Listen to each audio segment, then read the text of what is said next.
Se avano toi whaatalo whatuai le pa ia lo tātua tunu uri nei whai whaopopongo tala fau mai Sāmoa usi mai elo whafonga. Wato ai tau nui lau ile ele o lea tunu ule fionga le pāre mi o le malo ni usila, Tasesa Lam Sam, e whanga solo na porkalame lea si singa e whailua ia toi le fionga le pāre mi o le malo Sāmoa, ma te tala alo ia ina aise tasi o polo keti tele sa whaatupe na mai le malo ni usila, e ala ele whiri ma keti fau lea ia pia i savalalo, ma whaatala noai maniso ma ta opo e tawale lana malanga mai Sāmoa, ma tua i Sāmoa a siasia tua i tonga le nei na vaiaso. O le taea o le aso le a whai ele tu lai wha aloa lo maasani a malo le malo, e lo maa maota le whala le malo e le fau. Ma sisi na e aita ngā vai a malo e lua, o se fuafuanga e wha mautui nai pele angi e ngi o le whainga pa anga malo e lua, ma visoaswani e pe lava le malo ni usila, i le tūlango ati na e mapolo ke te le malo Sāmoa.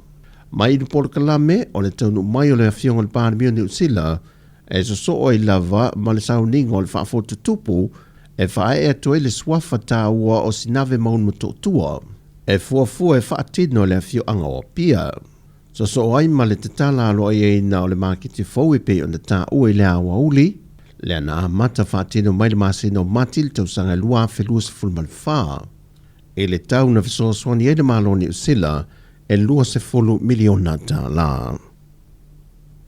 O ripoti mai i le televisi le malo ni usila wa whaalia manino ai, wa whaailoa mai ai le te ena e le fionga le pāremi o le malo ni usila Tasesa Lam Sam. O se ripoti wa whaailoa le malo Sāmoa, na o mai a whaapitoa sana tālo sanga, mo le whae e nā tua se swafa matai i lana whainga malanga le ua malanga mai i Sāmoa. E le whataranoanga le fionga le teitai o le atunu o ilungo se tasi o porkalame upeng ta whaailangi, o le tālo sanga le pāremio ni usila mo se swafa matai, sa tawala atu i le komisino le malo ni usila i Sāmoa. Awana o mai lava le o fisa ai komisina ni usila. E fia fai se swafa o. E fionga li pāremia. O fatu le ei o lal mafuanga o fina ngalo e pāremia. Fai lo le swafa. Ha me utau sanga mai lava i o fatu whaafetai le tu. O taria tato free visa pa. Matai mai e visa mata to. E wana por kai miar ye. Moila. Ma le swafa matai wa whaalia i te pepa i lunga o peng ta whaailangi, wa tu i natu i le whaamsinonga o whanua ma swafa, e tau fie le whaongaina o le swafa matai. Pei ta iwa whaamaunia mai au telefou, e whaatau nu lava le sauninga o le whaafotutupu i le tae au nei. Pei foi o na whaatau nui na inisio te itai o malo pe atau nu i Sāmoa, i malanga whaape e whairua i pāremia o le tātou malo i Sāmoa. Ma whamai ai le porkalame le so, e le whaatala no i no isi ma tā opo, mo le ati nae o malo e lua. E ono fautasi i ua whaamaunia mai e le sui komisino na tanga ruenga o leo, o le teitai komiti fo i lea o le tuunga fautasi e lea tunu mo le te wila, o le atoe whawhangua le nei whaanga tamalitei, o whaisi omi e le itoe whaatau na wina.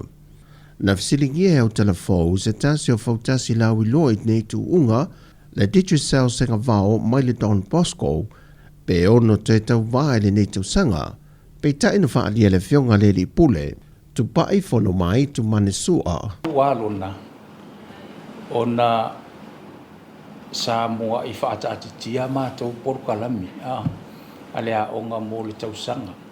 Ia ai mulia i nei longo mai ia whainga meltai. Ia peilau i nā lea toi tau whetu, na ia tua mātou fofuanga, ua le tala whea ngai. E eisia mātou whalea onga fōu o lea a tono ea matai le masina fōu. Ona ua to tele le whaitau a whai o tamaiti. O inala le ave yele mātou whamua. Sau no tupai, e le whaingo fia tā penanga māsani ale lau mua, pe ata pene tu unga wafa pe tau sanga o mawai, e o atu le silia i le lua se furuafe tā la e wha alwina. Pe tai wo o atu le tānu sanga le mitanga luenga o leo le lau mua, e wha no yele wha onga aina atoa o le fautasi o foi se puni mapine, la tau te awai e le tu unga le nei tau sanga. Man whai loe tu pai wa umafoi o na tu inatu a ia inga matu tu unga le wha onga ai nai pe a mo mia, ma ele i toi taliane le matanga wenga. O tala fawia manuia tele le amatanga o le neva yaso si o tātou tino, whasoi fuia.